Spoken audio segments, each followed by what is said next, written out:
Kembali lagi bersama saya Dr. Yeni Stanggang di dalam buku Memahami Penelitian Keperawatan, Panduan Praktis untuk Mahasiswa dan Perawat. Di dalam bab 7, saudara menemukan beberapa studi kasus. Bab 7 berjudul Pengumpulan dan Analisis Data dalam Penelitian Keperawatan. Kita akan bahas studi kasus di dalam bab tersebut satu persatu. Studi kasus pertama, seorang peneliti ingin mengkaji tingkat kepatuhan diet pada pasien diabetes di sebuah rumah sakit. Peneliti hanya memilih pasien yang kebetulan datang saat penelitian berlangsung karena keterbatasan waktu. Pertanyaan pertama, teknik sampling apa yang digunakan dalam kasus ini?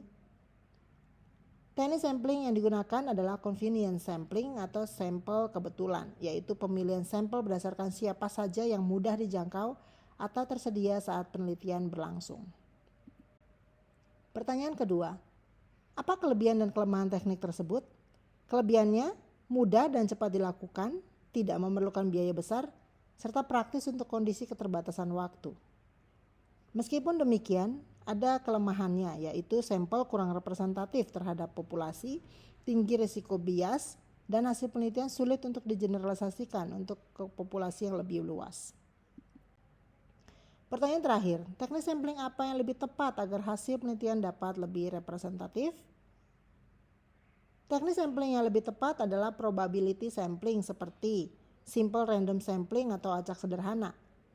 Stratified sampling berdasarkan kelompok tertentu, misalnya usia atau jenis kelamin. Teknik ini memungkinkan setiap anggota populasi memiliki peluang yang sama untuk dipilih, sehingga hasil penelitian menjadi lebih representatif, objektif, dan dapat digeneralisasikan. Dengan memilih teknik sampling yang tepat, kualitas dan keandalan hasil penelitian akan meningkat secara signifikan. Studi kasus kedua, seorang mahasiswa ingin meneliti pengalaman pasien kanker dalam menghadapi kemoterapi. Mahasiswa tersebut berencana menggunakan kuesioner tertutup sebagai satu-satunya metode pengumpulan data. Pertanyaan pertama, apakah metode tersebut sudah tepat untuk tujuan penelitian? Jelaskan. Metode menggunakan kuesioner tertutup sebagai salah satunya teknik pengumpulan data kurang tepat karena tujuan penelitian adalah memahami pengalaman pasien yang bersifat subjektif dan mendalam. Kuesioner tertutup hanya menghasilkan jawaban yang singkat dan terbatas, sehingga tidak dapat menggali makna, perasaan, dan proses yang dialami pasien selama menjalani kemoterapi. Pertanyaan selanjutnya, metode pengumpulan data apa yang lebih sesuai untuk menggali pengalaman pasien secara mendalam? Metode yang lebih tepat adalah pendekatan kualitatif seperti misalnya wawancara mendalam in-depth interview atau bisa menggunakan focus group discussion (FGD). Metode ini memungkinkan peneliti untuk menggali secara dalam dan komprehensif pengalaman, persepsi, dan makna yang dirasakan oleh pasien selama menjalani kemoterapi tersebut. Pertanyaan terakhir, apa keuntungan menggunakan lebih dari satu metode pengumpulan data? Memiliki beberapa keuntungan dengan menggunakan lebih dari satu metode penelitian. Yang pertama, memberikan data yang lebih lengkap dan mendalam, meningkatkan validitas dan kepercayaan atau credibility hasil penelitian, memungkinkan perbandingan dan konfirmasi data dari berbagai sumber dan mengurangi resiko bias. Dengan demikian, kombinasi metode akan menghasilkan pemahaman yang lebih utuh mengenai pengalaman pasien kanker dalam menghadapi kemoterapi. Kita masuk dalam studi kasus ketiga. Sebuah penelitian mengumpulkan data berupa skor kecemasan pasien berupa angka, serta hasil wawancara tentang pengalaman pasien selama rawat inap. Namun peneliti hanya menganalisis data kuantitatif dan mengabaikan data wawancara. Jenis data apa saja yang terdapat dalam penelitian tersebut? Penelitian ini menggunakan dua jenis data, yaitu yang pertama, data kuantitatif, skor kecemasan pasien dalam bentuk angka.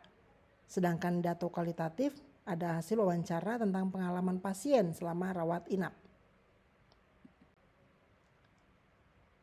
Metode analisis apa yang seharusnya digunakan untuk masing-masing jenis data? Untuk kuantitatif digunakan analisis statistik seperti analisis deskriptif, menggunakan mean, standar, deviasi atau inferensial, uji T atau korelasi dan lain-lain. Untuk data kualitatif digunakan analisis kualitatif seperti analisis tematik, atau analisis isi. Untuk mengidentifikasi tema, pola, dan makna dari pengalaman pasien tersebut. Apa dampaknya jika data kualitatif tidak dianalisis dalam penelitian tersebut? Dampaknya adalah penelitian jadi tidak lengkap dan kurang mendalam karena tidak menangkap pengalaman dan makna yang dirasakan oleh pasien. Hal ini dapat menyebabkan pemahaman yang terbatas serta mengurangi kekayaan data dan kualitas hasil penelitian. Selain itu, potensi manfaat dari pendekatan campuran atau mixed method tidak dimanfaatkan secara optimal. Nah, ini menjadi kesimpulannya menjadi kurang komprehensif. Ini adalah akhir dari slide studi kasus untuk bab 7. Semoga dapat dipahami lebih baik. Terima kasih banyak telah mendengarkan.